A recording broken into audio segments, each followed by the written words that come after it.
Oxidation state group 16।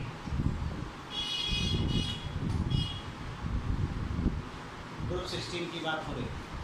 Oxidation state को अगर हम लोग देखें तो यहाँ पे क्या बताया था, देखिए हमने बताया था कि ग्रुप 16 का जो जनरल इलेक्ट्रॉनिक कन्फिगरेशन होता है, जनरल इलेक्ट्रॉनिक कन्फिगरेशन जो होता है वो होता है NH2Np4। ठीक, वैलेंस में कितने इलेक्ट्रॉन हुए? वैलेंस इलेक्ट्रॉन हो गया इसका 6। ठीक, ऑक्टेट पूरा करने के लिए कितने इलेक्ट्रॉन कमी है? 2, यानी ले सकता है। तो इस ग्रुप का जो ऑक्सीडेशन स्टेट एक तो ये हो सकता है -2। इस ग्रुप के एलिमेंट जो है -2 ऑक्सीडेशन स्टेट शो कर सकते हैं। ठीक है, -2 ऑक्सीडेशन स्टेट इस ग्रुप के मेंबर शो कर सकते हैं। एक तो ये सिचुएशन है।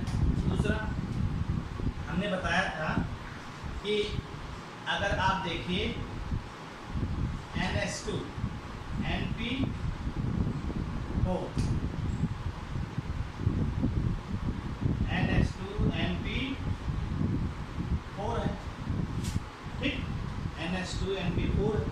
तो आप देखिए वैलेंस शेल में जितने अनपेयर्ड इलेक्ट्रॉन होते हैं उसको भी हम लोग ऑक्सीडेशन स्टेट कंसीडर करते हैं। 2 अनपेयर्ड है तो +2। इसके बाद बैलेंस शेल में क्या आंसर होगा? वैकेंट डी आ जाएगा 1 2 3 4 5। अगर ये प्रमोशन करेगा ये first excited state, first excited state तो कितना अनपेयर्ड हो जाएगा भाई? 1 2, यहाँ हो जाएगा कितना अनपेयर्ड?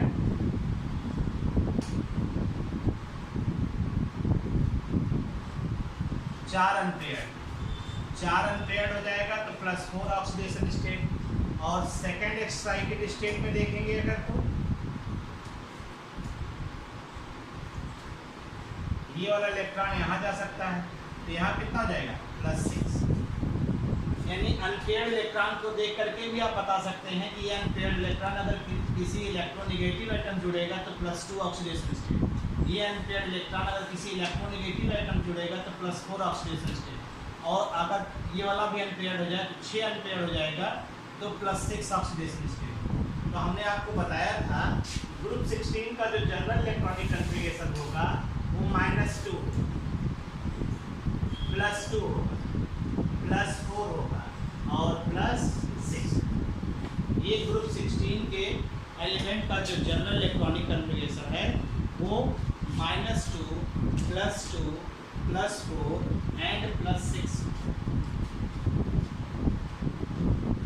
यहाँ तक हुआ था ना? क्यों ये सब चीज तो हुआ था ना?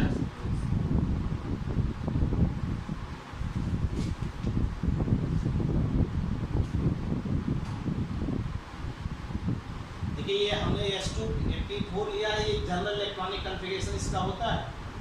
अब आप ध्यान दीजिएगा, ऑक्सीजन को लीजिए। यहाँ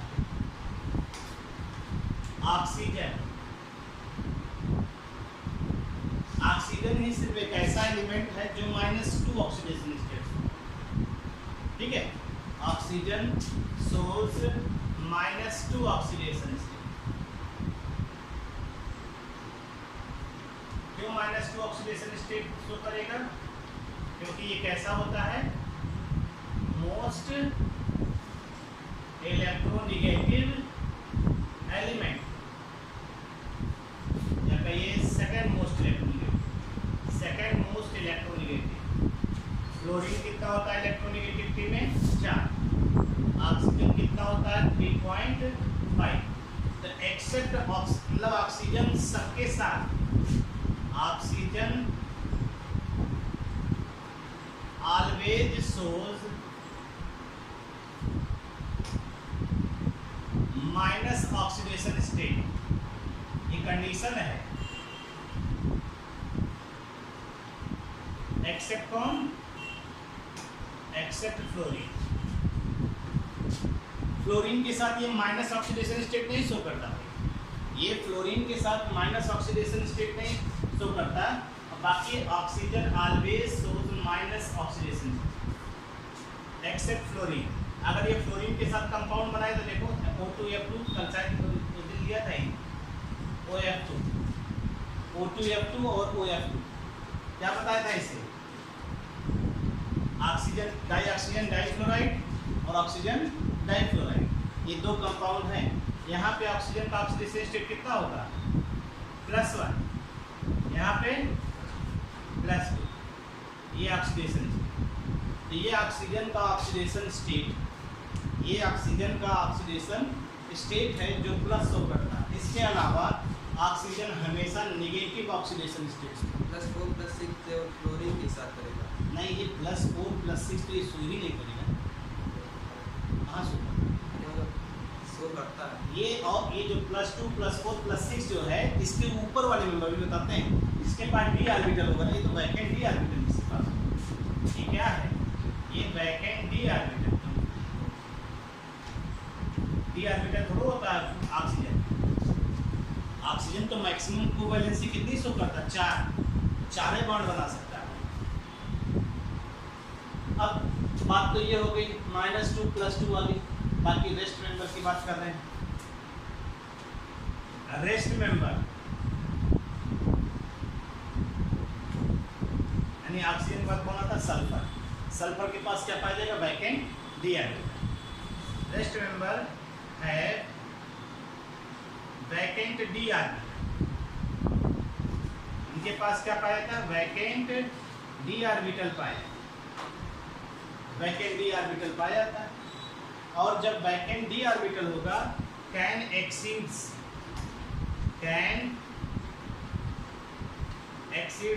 इट्स कोवैलेंसी, मतलब बॉन्ड बनाने की टेंडेंसी इंक्रीज कर सकते हैं।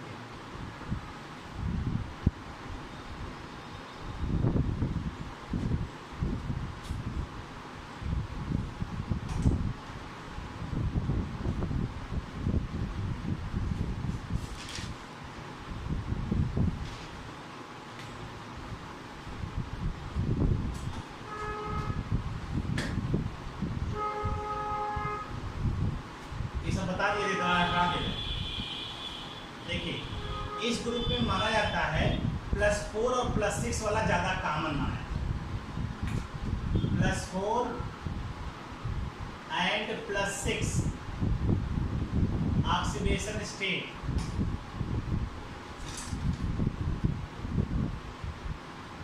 Of group are more common. ये ऑक्सीडेशन स्टेट। और जानते हैं ये लोग कौन बनाते हैं? +4 +6 वही बनाएंगे जो इलेक्ट्रोनेगेटिव एलिमेंट। जैसे सल्फर है तो सल्फर देखो, सल्फर जब ऑक्साइड बनाएगा तो कौन सा ऑक्सीडेशन स्टेट आएगा? सल्फर का। यहाँ बताओ, +4 सल्फर जो है सल्फर ट्राइऑक्साइड बनाएगा। तो ये जो +4 और +6 ऑक्सीडेशन स्टेट है, ये ग्रुप का कॉमन है। ये एक्सेप्ट किसके? Accept oxygen. ऑक्सीजन को छोड़ दीजिए आप। बाकी रेस्ट मेंबर जो होते हैं वो +4 और +6 ऑक्सीडेशन स्टेट को जो है कॉमनली शो करते हैं। और उसका कारण क्या है? when they form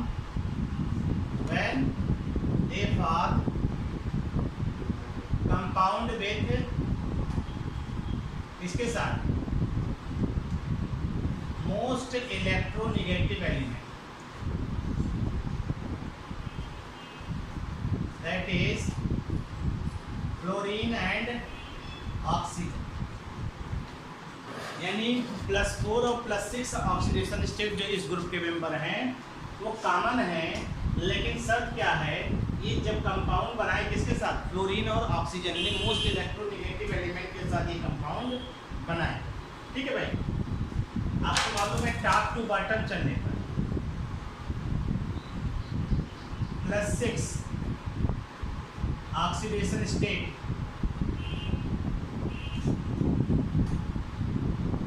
स्टेबिलिटी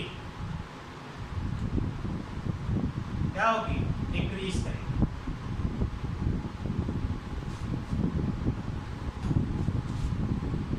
और +4 की ऑक्सीडेशन स्टेट, स्टेबिलिटी,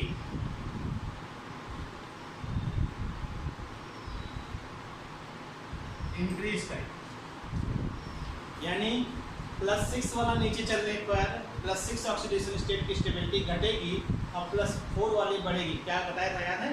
कौन सा इफेक्ट बताया? इनर्ट पेयर ऑक्सीडेशन स्टेट वाला जो है वो कौन रिस्पॉन्सिबल होता है? Because due to inert pair effect. सुनिए ध्यान से, एक बार और बोल लीजिए, ये आपका हो। हमने आपसे क्या कहा, इस ग्रुप के जो मेंबर है नॉर्मली जो है -2 +2 +4 +6 शो करते हैं। ऑक्सीजन हमेशा माइनस ऑक्सीडेशन स्टेट शो करता है, ठीक, क्योंकि ये सेकंड मोस्ट इलेक्ट्रोनेगेटिव एलिमेंट है, अपने कंपाउंड में माइनस ऑक्सीडेशन स्टेट शो करेगा।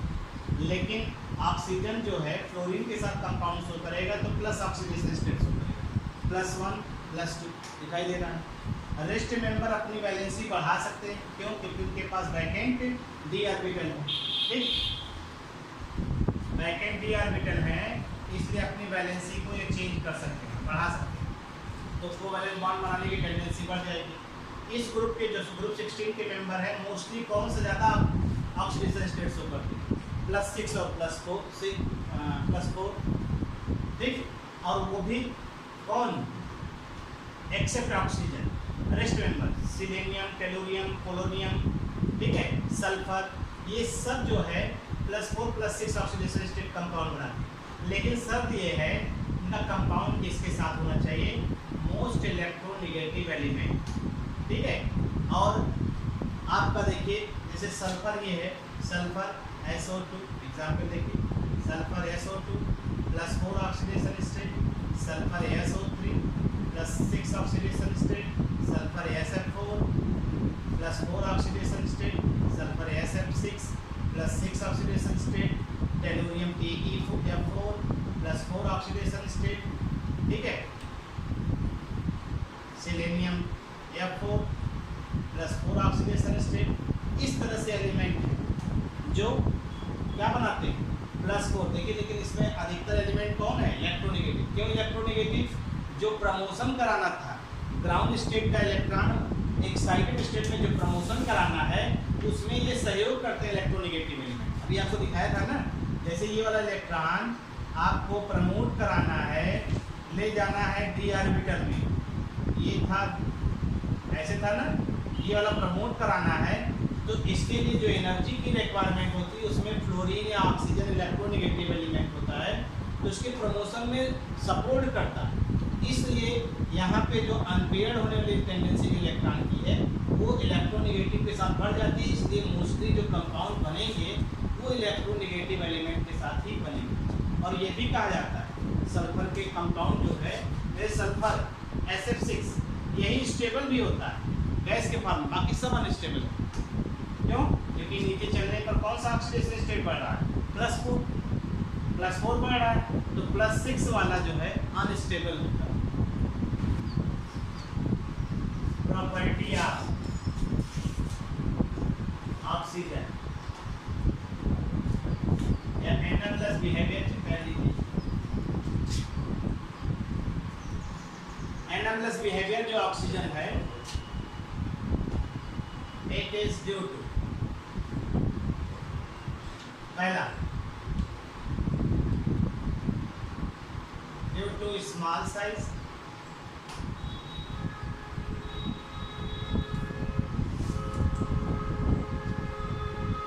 ठीक, स्मॉल साइज, और क्या? Absence of vacant D orbital,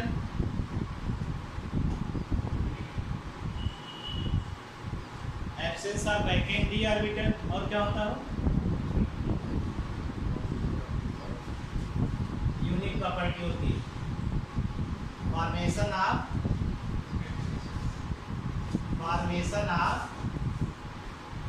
p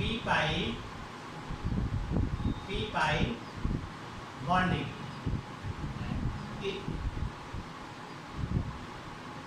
अब देखिए इन तीनों की वजह से इसमें क्या क्या चीज हो सकती है।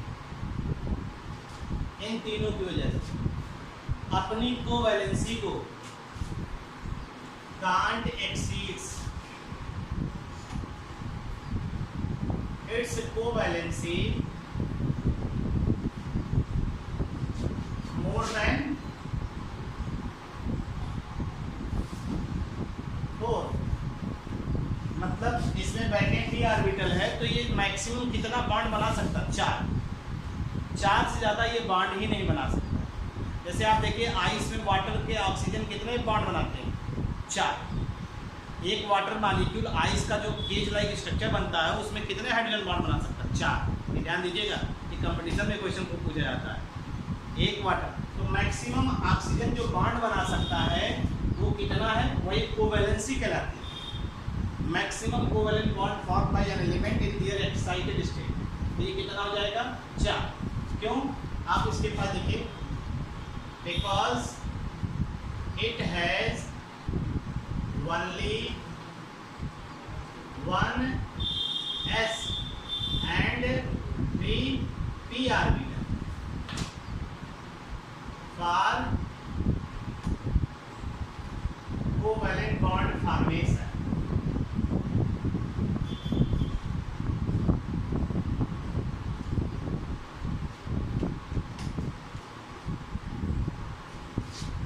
दूसरा देखिए लैक ऑफ कैटिनेशन जो आप कह रहे हैं, लैक ऑफ कैटिनेशन तो बताया ही था। लैक ऑफ कैटिनेशन क्यों होता है? जब ये पी पाई बॉन्ड बना देगा, देखो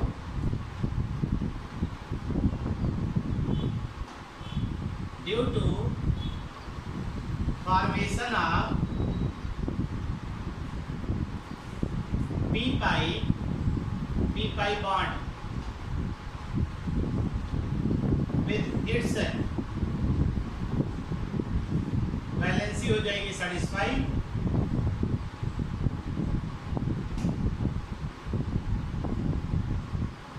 and exist as discrete molecule, एक अलग मॉलिक्यूल के रूप में एग्जिस्ट करने लगे।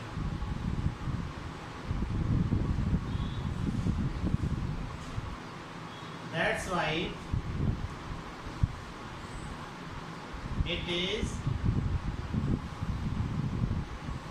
गैस, इसीलिए गैस के रूप में भी एग्जिस्ट करता है। हमने क्या कहा कि कैटिनेशन की जो प्रॉपर्टीज की होती है वो कम होती है और कम होने का कारण है ये पी पाई बॉन्ड बना देगा। जैसे देखो हमने आपसे पहले भी चर्चा किया था कि ऑक्सीजन है, ऑक्सीजन हमेशा क्या फेवर करता है? डबल बॉन्ड को फेवर करता है। बॉन्ड एनर्जी डाटा बताया था ना, बॉन्ड एनर्जी डाटा के हिसाब से इसका 2p है, इसका 2p है। हमने बताया था जितनी छोटी साइज होती है उतने इफेक्टिव ओवरलैपिंग होती है। जितनी छोटी साइज होती है उतने इफेक्टिव ओवरलैपिंग होती है। इनका जो एक सिग्मा बॉन्ड बनेगा और एक पाई बॉन्ड बनेगा। जो पाई बॉन्ड बनेगा उसी को हम लोग क्या कहेंगे? P pi bond. इस पी पाई बॉन्ड की वजह से ऑक्सीजन का ऑक्टेट पूरा हो गया। देखिए 4 यहाँ रख दीजिए और 4 यहाँ रख दिया, ये ऑक्टेट पूरा हो गया। अब ऑक्सीजन ऑक्टेट पूरा हो गया तो अब इसे बॉन्ड बनाने की कोई जरूरत नहीं। तो अब ये O2 के रूप में एग्जिस्ट करने लगेगा। O2 एक डिस्क्रीट, एक अलग मॉलिक्यूल हो जाएगा और इनके बीच में मॉलिक्यूल के बीच में वीक फोर्स लगता है और इसीलिए ये एग्जिस्ट करता है गैस के रूप में। ठीक है, तो यहाँ पे कैटिनेशन की प्रॉपर्टी इस वजह से पी पाई बॉन्ड इसमें पाया जाता है। इस वजह से कैटिनेशन की प्रॉपर्टी एब्सेंट होती है। ये अपनी कोवैलेंसी को 4 से ज़्यादा नहीं बढ़ा सकता है। क्यों? क्योंकि इसमें क्या है? Absence of vacant D orbital. ठीक है भाई, आगे चले हो।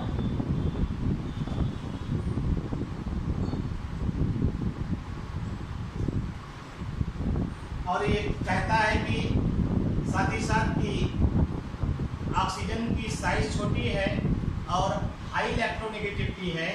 इस वजह से यहाँ पे देखिए ये H2O जो होता है वो लिक्विड होता है। और H2S क्या होता है?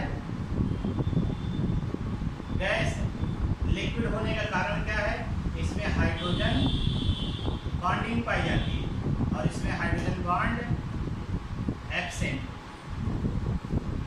अभी इसको जब हाइड्राइड पढ़ा जाएगा तो उसमें और डिटेल में पढ़ा जाएगा। हाइड्रोजन बॉन्ड इसमें एब्सेंस होता है और H2O लिक्विड। जैसे क्वेश्चन पूछा जाए why H2O is liquid but H2S is gas. Question एक है H2O लिक्विड होता है जबकि H2S गैस। तो आप जबकि सल्फर और ऑक्सीजन दोनों एक ग्रुप के मेंबर, तो आपको यही सिद्ध करना।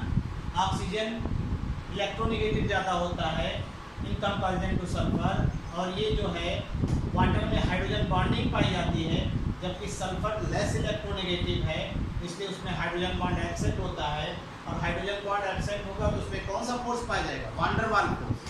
वान डेर वाल फोर्स कमजोर होता है in comparison to hydrogen bond, और इसी वजह से इसमें मॉलिक्यूल एसोसिएटेड नेचर शो करते हैं, और इस वजह से ये मॉलिक्यूल के बीच में इंटरमॉलिक्यूलर फोर्स लगता है, और उस इंटरमॉलिक्यूलर फोर्स को हम लोग क्या कहेंगे? Hydrogen bond. अभी हाइड्राइड पढ़ाएंगे तो और डिटेल में बताएंगे इसकी कैरेक्टरिस्टिक। हाइड्रोजन इसको आपको अच्छे से सेक्वेंस सहित तैयार होना चाहिए। जैसे मेल्टिंग पॉइंट, बॉइलिंग पॉइंट, तमाम चीज़ें पूछना है। तो देखिए जो ग्रुप 16 के मेंबर होते हैं, ग्रुप 16 के मेंबर वो क्या करते हैं? हाइड्रोजन से रिएक्ट करते हैं, और हाइड्रोजन से रिएक्ट करने के बाद एक हाइड्राइड का फॉर्मेशन करते हैं। ग्रुप 16 के मेंबर हाइड्रोजन से रिएक्शन करके हाइड्राइड का फॉर्मेशन करते हैं, जिनका जनरल फार्मूला है EH2। EH2 या ऐसे लिखते हैं H2E ज़्यादा से, देखिए H2O बनता है ना, H2E, H2E। और इसमें जो हाइड्राइड्स हैं आप देखिए H2O, H2S, H2, SE, H2TE, सुना होगा ना? पोलोनियम नहीं लेते हैं, मालूम है ना? पोलोनियम क्या है? पोलोनियम के बारे में ज़्यादा हम लोग ऑब्जर्व नहीं करते हैं, क्योंकि ये क्या होता है? रेडियो एक्टिव एलिमेंट को एक साथ हम लोग डील करते हैं, स्टडी करते हैं। तो H2PO भी बन सकता है, लेकिन वो उसका नेचर दूसरी तरह का है।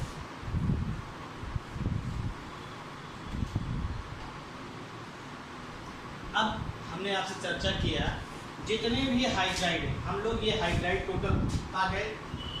अब इन हाइड्राइड की कैरेक्टरिस्टिक प्रॉपर्टी देखिए, तो हम एक शुरुआत करते हैं प्रॉपर्टी ऑफ हाइड्राइड।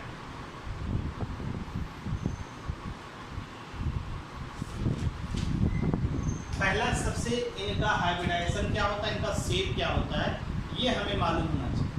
तो पहला हमने बताया H2O लेंगे सब वैसे ही होगा। ऑक्सीजन के बैलेंस सेल में कितना इलेक्ट्रॉन? जैसे देखो 1s2, 2s2, 2p4, 2s2, 2p4, ये ग्राउंड स्टेट। अब ये बताइए H2O को बनना है, H2O को बनना है तो ऑक्सीजन से जुड़ने कौन आ रहा है? हाइड्रोजन। कितने हाइड्रोजन आ रहे हैं? 2। तो जितने हाइड्रोजन होते हैं उतने अनपेयर्ड ऑर्बिटल भी होने चाहिए। तो अगर हाइड्रोजन के पास मतलब हाइड्रोजन 2 जुड़ रहे हैं तो 2 अनपेयर्ड यहाँ दिखाई देने चाहिए। दिखाई दे रहा है? इसको प्रमोशन करने की जरूरत नहीं हो। हाइब्रिडाइजेशन में हम लोग ये शर्त रखते हैं कि अगर मान लीजिए जैसे आपके घर में अगर 2 लड्डू है और मिलने वाले 2 लोग आ रहे हैं, तो आपको बाहर से लड्डू मंगाने की जरूरत नहीं। अगर मान लीजिए 4 आ रहे हैं, 4 आते तो ये कहाँ जाता? आगे जाता ना। लेकिन ऑक्सीजन में तो 4 आएंगे नहीं, ऑक्सीजन मैक्सिमम बॉन्ड कितना बनाएगा? इसीलिए ये ग्राउंड स्टेट नहीं, ये आपका ग्राउंड। कौन सा हाइब्रिडाइजेशन है? एक गैस है और कैटी है 3, तो कौन सा हाइब्रिडाइजेशन हो गया? sp3। तो वाटर में, एक क्वेश्चन है भी, वाटर में कौन सा हाइब्रिडाइजेशन पाया जाता है? sp3। अब सुनो, जो पेयर रहते हैं उसे हम लोग लोन पेयर कहते हैं, जो पेयर के रूप में रहेंगे लोन पेयर, जो पेयर के रूप में रहेंगे लोन पेयर, ठीक है। जो अनपेयर्ड हैं वो क्या बनाएंगे? बॉन्ड, इसके साथ हाइड्रोजन का एक इलेक्ट्रॉन इसके साथ बॉन्ड पेयर कर लेगा, हाइड्रोजन का एक इलेक्ट्रॉन इसके साथ बॉन्ड बना लेगा, ये ठीक है। हाइड्रोजन ये अपना एक इलेक्ट्रॉन लेकर आएगा ना, हाइड्रोजन के पास भी एक इलेक्ट्रॉन है, देखो एटॉमिक नंबर 1s1 है। अब ये हो जाएगा क्या? ये बॉन्ड पेयर, ये बॉन्ड पेयर। अब गौर से देखिए, H2O के पास कितने लोन पेयर हैं? 2। H2O के पास कितने बॉन्ड पेयर हैं? 2। कुल मिला कितने इलेक्ट्रॉन पेयर हुए? 4 इलेक्ट्रॉन। 4 इलेक्ट्रॉन पेयर की रेगुलर ज्योमेट्री याद है किसी को? है? जहां 4 इलेक्ट्रॉन पेयर होता है कौन सी ज्योमेट्री होती है?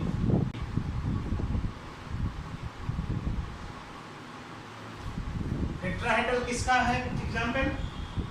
टेट्राहेड्रल का एग्जांपल किसका, मतलब किसका जो है रेगुलर, कौन सा कंपाउंड होता है टेट्राहेड्रल? कौन सा कंपाउंड टेट्राहेड्रल ज्योमेट्री शो करता है? मीथेन या CH4। CH4 को टेट्राहेड्रल कहते हैं ना, नहीं सुना? तो अब देखिए, ये आपका आता है हाइब्रिडाइजेशन के आधार पर, ध्यान दीजिए, ये हाइब्रिडाइजेशन के आधार पर। लेकिन यहाँ क्या है? लोन पेयर है। अब लोन पेयर जहाँ पर होगा वहाँ वेस्टवर्थ थ्योरी लगता है। जहाँ लोन पेयर होता है वहाँ इर्रेगुलर ज्योमेट्री हम लोग पढ़ते हैं। और इर्रेगुलर ज्योमेट्री अगर इसको देखें तो आप देखिए, ऑक्सीजन लोन पेयर, देखो ये लोन पेयर हो गया। हाइड्रोजन ये बॉन्ड बना दिया, ये तो ये लोन पेयर हो गया, ये लोन पेयर हो गया, ये बॉन्ड पेयर हो गया, ये बॉन्ड पेयर हो गया। और इसके बीच का एंगल याद होगा नहीं तो जान दो, 104 डिग्री 5 में 104.5 डिग्री।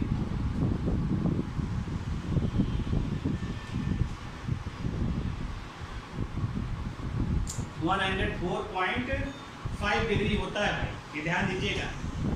104.5 डिग्री ये इनके बीच का एंगल होता है। तो इस शेप को हम लोग क्या कहते हैं? अब इसको हटा दीजिए, लोन पेयर को हटा के सोचिए कैसा शेप दिखाई दे रहा है? वी शेप, ये उल्टा वी बना है ना, बेंट या वी शेप या एंगुलर। तो वाटर का शेप का नाम वी शेप, बेंट या एंगुलर, कुछ भी। तो यहाँ पे इसका शेप, ये तो रेगुलर ज्योमेट्री है। Due to presence of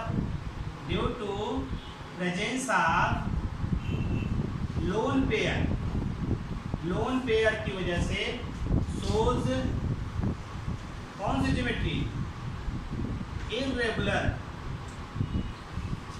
shows irregular geometry. अगर और वो इर्रेगुलर ज्योमेट्री कौन सी? दैट इज वी से वाटर का ये पूछा जाता है, ये सब चीज याद रहना चाहिए। वी से या बेंट भी बोला जाता है या एंगुलर भी बोला जाता है। ये चाहे जो भी चीज आप ले लीजिए, चाहे जो भी चीज आपका होना याद होना चाहिए, चाहे वी शेप, चाहे बेंट, चाहे एंगुलर, ठीक है। अब ये वाटर के लिए नहीं, ये पूरे हाइड्राइड के लिए हो जाएगा। ये पूरे, चूंकि हाइड्राइड सारे हाइड्राइड में ये शेप पाया जाएगा। देखो लोन पेयर 2 हो गया, ऐसे यहाँ पर भी हो गया, क्योंकि इनका इलेक्ट्रॉनिक कन्फिगरेशन तो एक जैसा ही होगा। तो सबका शेप कैसा हो जाएगा? यानी all hydrides have all hydrides of group 16 shows sp3 hybridization, ये सब याद रखना चाहिए। sp3 hybridization, V shape, bond angle थोड़ा चेंज, बॉन्ड एंगल चेंज रहेगा तो उसको भी पढ़ा जाएगा, ठीक है।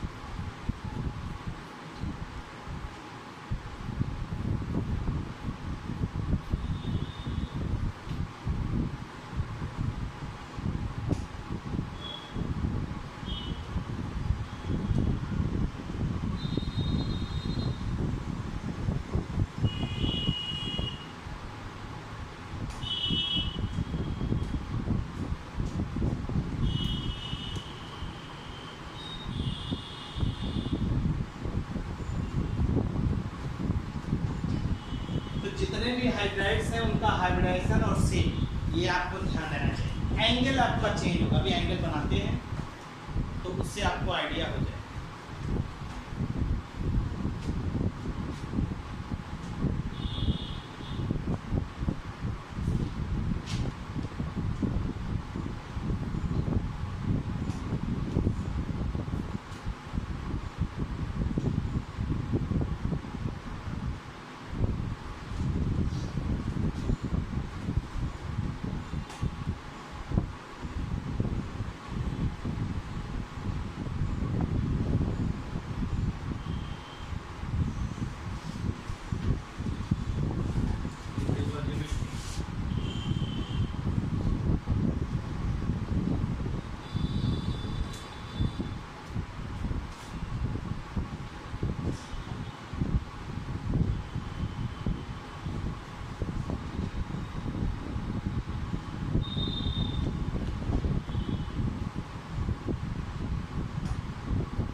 ये आपका पहली चीज क्या, मतलब हाइड्राइड का हाइब्रिडाइजेशन क्या है, sp3। हाइड्राइड के हाइब्रिडाइजेशन के बाद उसका जो शेप होता है मॉलिक्यूल का, वी शेप या बैंड या एंगुलर कुछ। बॉन्ड एंगल वाटर का 104 है, नीचे चलने पर बॉन्ड एंगल घटता है, याद है अमोनिया, फास्फीन, आर्सिन, स्टीबीन बताया था, वहाँ पर भी बॉन्ड एंगल घट रहा है। क्या कारण लिया था, याद है